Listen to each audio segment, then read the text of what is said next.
마가복음 14장 43절에서 52절 봉독해 드립니다. 예수께서 말씀하실 때에 곧 12 중에 하나인 유다가 왔는데 대제사장들과 서기관들과 장로들에게서 파송된 무리가 검과 몽치를 가지고 그와 함께 하였더라. 예수를 파는 자가 이미 그들과 분노를 짜이르되 내가 입맞추는 자가 그이니 그를 잡아 단단히 끌어가라 하였는지라. 이에 와서 곧 예수께 나와 랍비어하고 입을 맞추니 그들이 예수께 손을 대어 잡거늘 곁에 서 있는 자 중에 한 사람이 칼을 빼어 대제사장의 종을 쳐 그 귀를 떨어뜨리니라.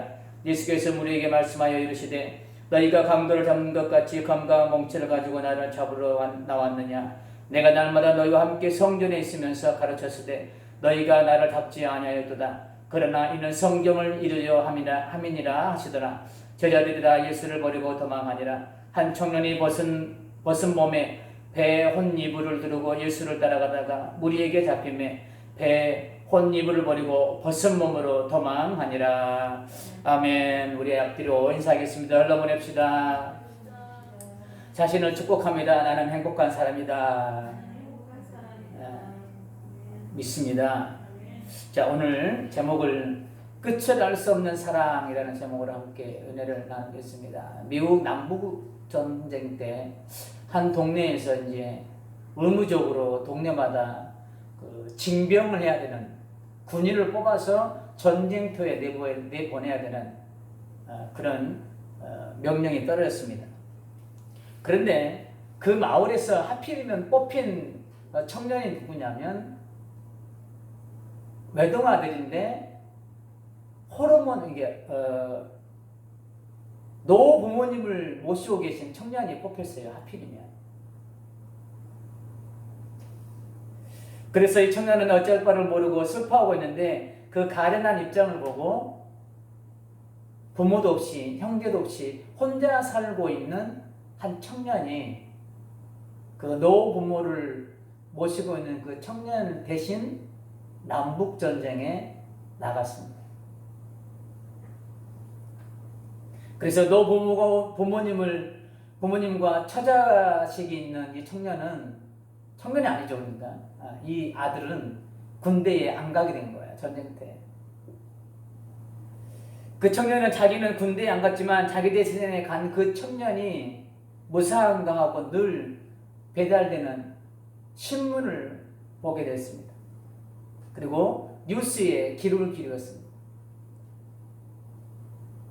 그런데 한 번은 그 청년이 가 있는 부대가 아주 치열한 전쟁이 벌어졌다고 뉴스에서 보게 됐습니다. 그런데 얼마쯤 있다가 그 동네로 한 통의 편지가 배달됐습니다. 그게 뭐냐면 자기 대신 나간 그 청년이 전사했다는, 죽었다는 편지를 받게 됩니다. 이 편지를 받은 이 동네에 남아있는 이 아들은 그 편지를 받고 그 치열했던 전쟁터로 나갑니다. 나가서 자기 대신 나간 그 청년의 시체를 찾기 시작합니다. 그래서 어찌어찌 겨우겨우 그 청년의 시체를 찾아서 그곳에 무덤을 만들어주고 그 비석에다가 이렇게 써서 쓰고 돌아옵니다. 그는 나를 위해 죽으시다. 나를 대신해서 죽으시다. 그런 비석을 만들어주고 돌아왔습니다. 설교를 준비하면서 나는 이런 상황이면 과연 어떤 선택을 할 수 있을까? 남을 대신해서 죽음의 총탄이 빗발치는 전쟁터에 대신 나간다는 거 결코 쉬운 선택이 아님은 분명합니다. 우리 자신들에게 한 번 더 질문을 던져봤으면 좋겠습니다. 나는 다른 지체들을 위해서 어디까지 희생할 수 있을까? 어디까지 희생할 수 있을까요? 우리는 아무런 대가 없이 남을 위해 나의 것을 포기하고 희생한다는 것, 그래 쉬운 일이 아닌 것 같습니다. 인간은 본질적으로 소유 욕구가 있습니다. 무엇인가를 내 것으로 만들고 싶어하는 그런 소유 욕구가 굉장히 강한 그런 본질을 갖고 있는 게 인간입니다. 그래서 자기 손 안에 들어온 것은 절대 빼앗기지 않으려 합니다. 그리고 노울이 하지 않습니다. 좋게 표현해서 남을 위해서 내가 가진 것을 희생하려고 하지 않습니다. 내가 고생해서 내가 가진 건데, 소위 말해서 내가 고생해서 내가 번 돈인데 내가 왜 너를 위해서 이 내가 고생한 번 돈을 써야 되느냐. 저도 몇 분한테 그런 이야기를 들었거든요. 인간이 가지고 있는 본질적인 성향이에요. 소유욕이라는 게. 혹시 모르겠습니다. 나와 그 사람과의 관계 형성이 잘 되어서 내가 그 사람을 위해서 희생할 수도 있을지도 모르겠습니다. 관계가 잘 되어 있으면. 얼마를 줄 수도 있겠죠. 관계가 잘 형성이 되어 있으면. 그래도 희생적 선택은 쉽지 않습니다. 이 희생적 선택이 쉽지 않다는 것을 사도 바울은 이렇게 말하고 있습니다. 사도 바울이 말하고 있는 이 말씀이 인간의 한계인 것 같아요. 로마서 5장 10절에 보면 이렇게 있습니다. 의인을 위하여 죽는 자가 쉽지 않고 선인을 위하여 용감히 죽는 자가 혹 있거니와. 자, 쉽지 않고와 혹 있거니와, 이거는 많다는 거예요? 드물다는 거예요? 드물다는 거예요. 자, 의인, 그 다음에 선인, 이것은 관계 형성으로 우리가 좀 관계 형성 측면에서 보면 관계가 좋은 그런 관계이지만 그렇게 희생할 수 있는 자가 쉽지 않다는 거예요. 희생한다는 게. 그리고 혹 있을지라도 그렇게 많이 있지 않다는 거예요. 드물다는 거예요. 관계가 좋다 할지라도. 이것이 인간이 가지고 있는 희생의 한계인 거예요. 그런데 서로 관계가 좋지 않은, 소위 말해서 원수 같은 사람을 위해서 나의 것을 희생한다? 더군다나 생명을? 제가 한번 가정해 봤습니다. 나는 성도들을 위해서 어디까지 희생할 수 있을까? 아마 여기까지는 할 수 있는 것 같아요. 뭐냐면 누군가가 신장이 하나 필요해요. 성도 중에. 그런데 검사를 했는데 저랑 일치를 해요. 근데 거기까지는 내가 할 수 있을 것 같아요. 내 신장 하나는 줄 수 있을 것 같아요. 성도들을 향해서. 그런데 생명을 내놓는다? 여기는 선뜻 대답이 안 나오더라고요.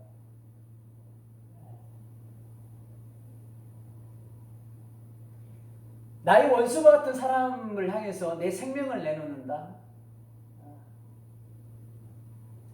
그런데 인간의 한계를 넘어선 희생을 하신 분이 계십니다. 바로 예수님이시죠. 인간의 한계는 이런 관계성에서 내가 줄 수도 있고 안 줄 수도 있고, 이게 인간의 한계지만 예수님의 사랑은 이 한계를 넘어섰어요. 로마서 5장 10절입니다. 곧 우리가 원수 되었을 때에, 하나님과 나와의 원수가 되었을 때 예수님께서는 그 사랑을 우리에게 베푸신 거예요. 관계가 좋았을 때가 아닙니다. 이것이 바로 인간의 한계를 넘어선 예수님의, 그리고 하나님의 사랑인 거예요. 우리가 지금 이 사랑을 통해 하나님과 화목하게 되었고 죽음에서 생명으로 옮겨지는 은혜를 받아 하나님의 자녀가 되어 하늘의 신령한 복을 받고 살고 있습니다. 질문 하나 또 하겠습니다. 우주의 크기가 얼마인지 아십니까? 우주의 크기. 그러면 이 강대상 크기가 눈에 보여 들어오시죠? 그런데 우주의 크기는 눈에 들어온가요? 아니, 지구의 크기도 우리는 들어오지 않습니다, 눈에. 그렇죠? 그런데 이 강대상의 크기는 눈에 들어옵니다. 지금 최첨단을 달리고 있는 21세기, 로봇이 인간을 대체하고 있는 이 시대 가운데에도 그 첨단의 기술들을 가지고도 이 우주의 끝을 측량할 수 없습니다. 왜 알 수 없을까요? 너무나 크기 때문에 그런 거예요. 이거는 작기 때문에 이거는 얼마만 몇 센치만큼 될 거야 라는 걸 알 수 있는 거예요. 그런데 너무 크면 내 시야에 들어오지 않기 때문에 그것을 측량할 수가 없는 거예요. 어디서부터 시작이고 어디가 끝인지. 바로 나를 향한 하나님의 사랑이 그렇다는 거예요. 나를 향한 하나님의 사랑이 너무 커서 우리는 그 사랑 안에 살면서 그 사랑을 추상적으로만 알고 있을 뿐입니다. 지금 지구가 엄청난 소음을 내면서 지구가 지금 돌고 있대요. 그런데 이 소음이 들린가요? 안 들려요. 엄청난 속도로 지구가 돌아간대요. 그런데 지구가 도는 걸 우리가 느끼나요? 못 느끼는 거예요. 지구에 우리가 발을 딛고 살면서. 왜 그럴까요? 이 소리는 인간이 들을 수 있는 소리를 넘어섰기 때문에 그런 거예요. 인간이 느낄 수 있는 속도를 넘어섰기 때문에 그런 거예요. 이게 우리가 예수님 안에 사랑 안에 우리가 묻혀서 살지만 예수님의 그 사랑이 너무 크기 때문에 우리는 그 사랑을 느끼지 못하고 살 때가 많다는 거예요. 우리가 지구 위에 발을 딛고 살면서 지구 위의 소리를 듣지 못하고 지구 위의 속도를 우리가 느끼지 못하는 것처럼, 오늘 본문을 통해서도 보면 예수님의 사랑을 볼 수 있습니다. 예수님은 제자들이 예수님 자신을 버리고 도망갈 것은 이미도 알고 계셨습니다. 마가복음 14장 27절에서 말씀합니다. 예수께서 제자들에게 이르시되 너희가 다 나를 버리리라. 이는 기록된 바 내가 목자를 치리니 양들이 흩어지리라 하였습니다. 이미도 예수님께서는 제자들이 본인을 버릴 것을 알고 계셨어요. 그리고 이 말씀대로 다 이루어집니다. 그런데 조금 더 처참한 것은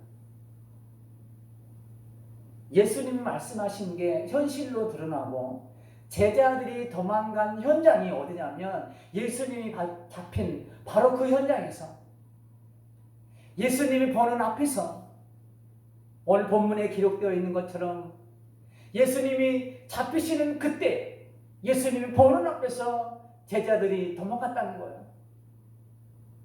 50절입니다. 제자들이 다 예수를 버리고 도망하니라.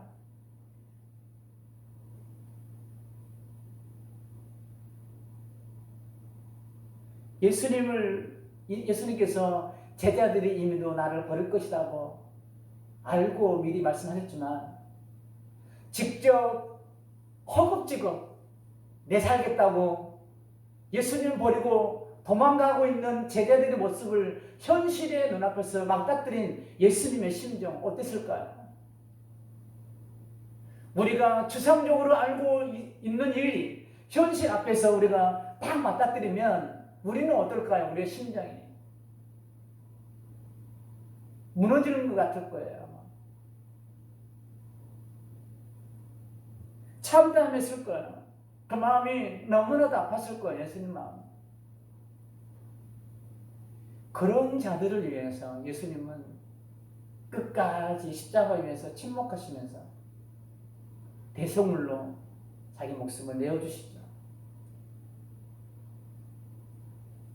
제자들의 모습이 나의 모습입니다.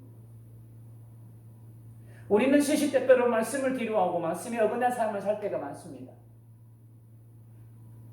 하나님과 원수가 될 수 있는 상황들을 만들어갈 때도 있습니다. 예수님은 제자들이 자신을 버릴 것을 이미도 알고 계셨지만 그들을 위해 목숨을 내어주시면서까지 사랑을 베푸신 것처럼 내가 제자들처럼 그런 삶을 살 것을 예수님도 알고 계셔요. 나의 연약함을 예수님은 너무나도 잘 알고 계신다는 거예요. 그래서 히브리서 4장 15절에서 우리에게 말씀합니다. 히브리 기자는 우리에게 있는 대제사장은 이분이 예수님이세요. 우리의 연약함을 동정하지 못하실 리가 아니에요. 우리의 연약함을 충분히도 수용할 수 있는 분이라는 거예요. 우리의 연약함을 충분히도 알고 계신 분이시라는 거예요. 동정하지 못하는 이식 아니요 모든 일에 우리와 똑같이 시험을 받으신 이로되 죄는 없으시니라. 내가 연약하여 제자들과 같이 삶을 살 수도 있지만 그럼에도 불구하고 나를 버리지 않으시고 나를 향한 사랑을 중단하지 않으시고 여전히도 사랑이 가득 담긴 댐의 수문을 열고 그 사랑의 강물을 흘러보내주고 계신다는 거예요. 그래, 내가 너 연약함을 내가 알아. 그러기에 나의 사랑이 필요한 자잖아. 그러기에 내 은혜가 필요한 사람이잖아. 그러기에 나는 너희들을 향해서 이 은혜의 강물을, 이 사랑의 강물을 수문을 닫지 않고 항상 수문을 열어 너희를 향해서 끝없이 흘러보내준단다. 우리는 인정할 수 있어야 돼요. 하나님의 이 사랑 아니면 안 된다는 것을. 하나님의 은혜가 아니면 안 된다는 것을.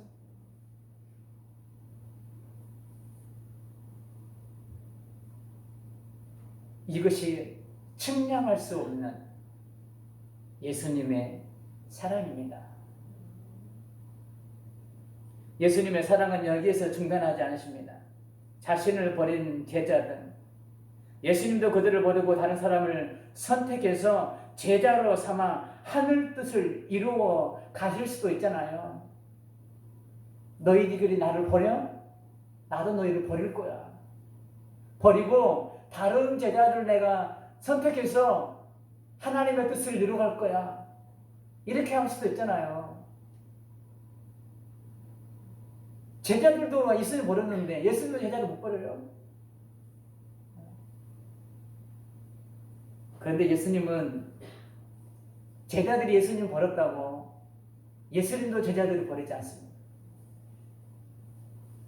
비록 자신을 버리는 제자들이지만 한 번 선택한 제자들을 버리지 않고 제자들이 살고 있는 곳으로 다시 찾아가서 그들을 다시 사랑으로 안아주십니다.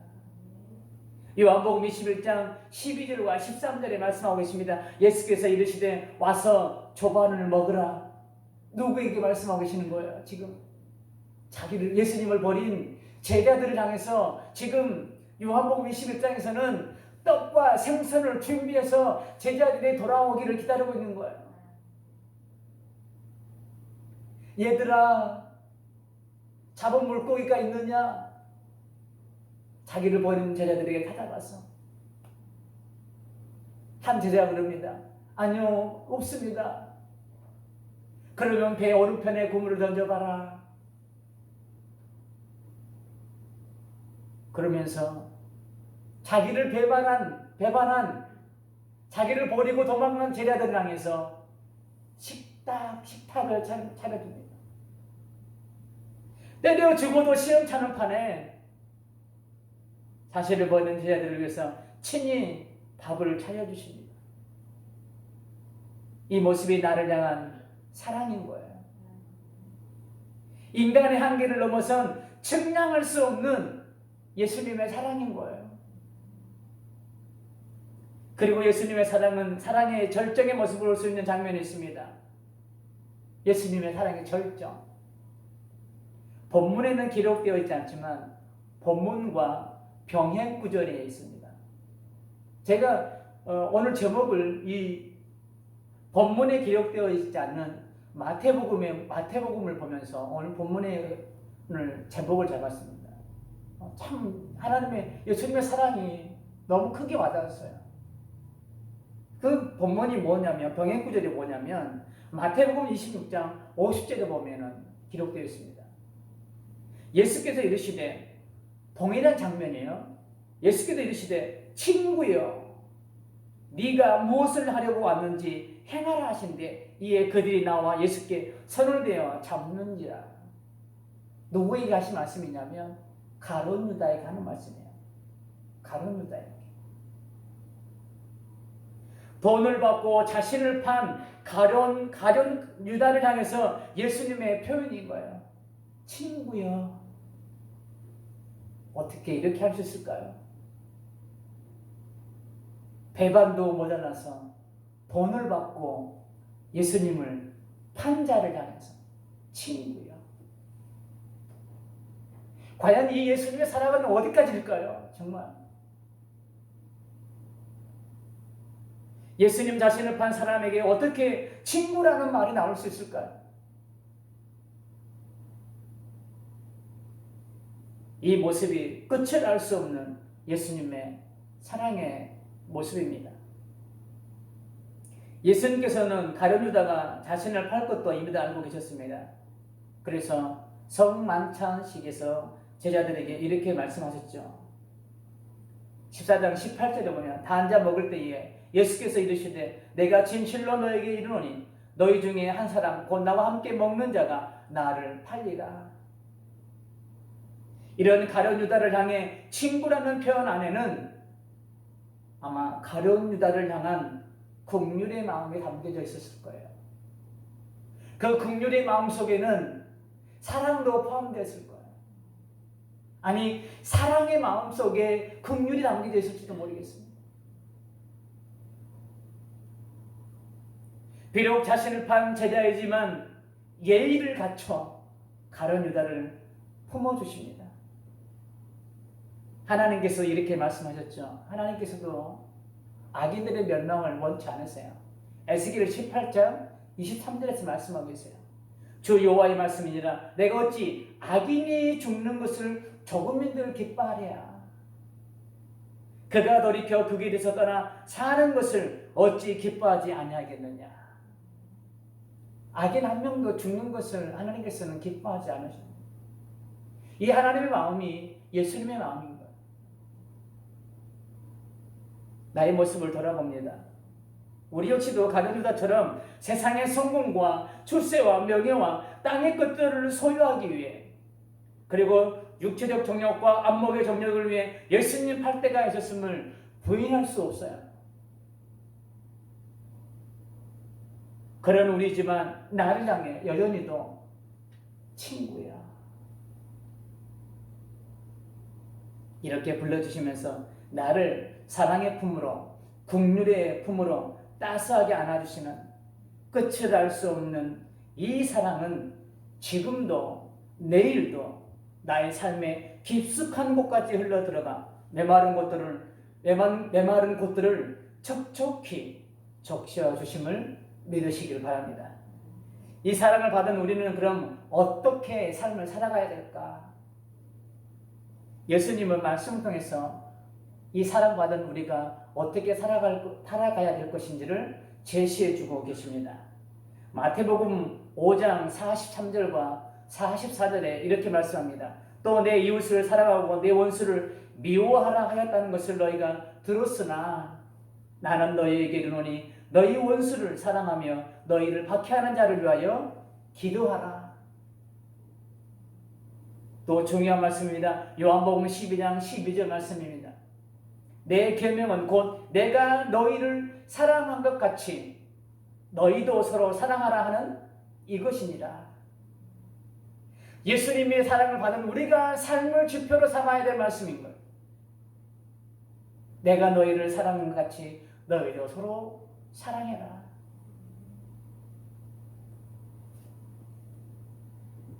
원수를 사랑하는 것,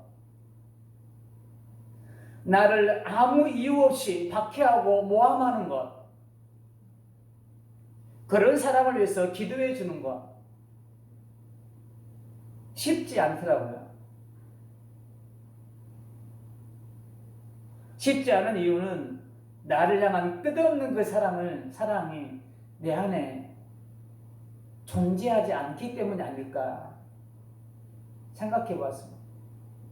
예수님의 그 사랑이 내 안에 차고 넘치면 그 누군들 사랑하지 못하겠습니다. 처음에는 그 사랑의 마음으로 못할 수도 있습니다. 그러나 의지를 가지고, 나의 의지를 가지고도 원수를 위해서, 나를 박해하는 자를 위해 기도하기 시작할 때에 하나님의 끝을 알 수 없는 그 사랑이 나를 뒤덮게 되는 거예요. 처음에는 그렇게 시작해도 됩니다.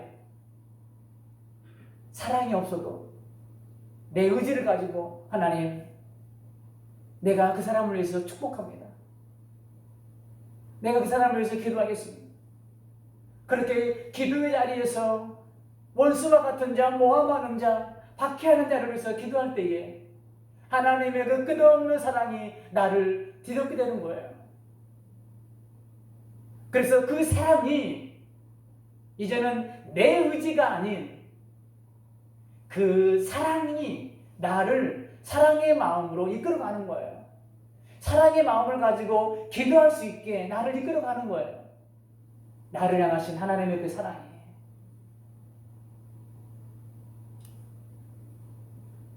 결론입니다.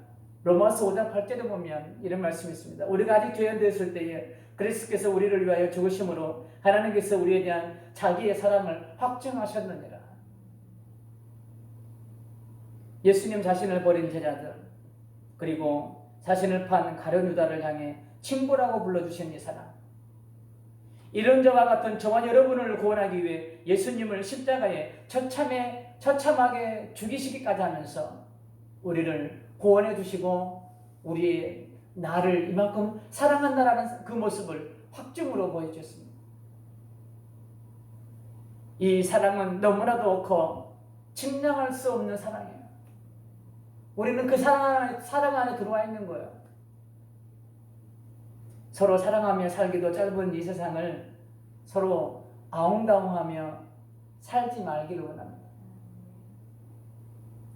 이 사랑받은 우리 역시도 예수님께서 말씀하셨듯이 서로 사랑하며 아름다운 천성의 공동체를 세워갈 수 있기를 주님의 이름으로 축복합니다.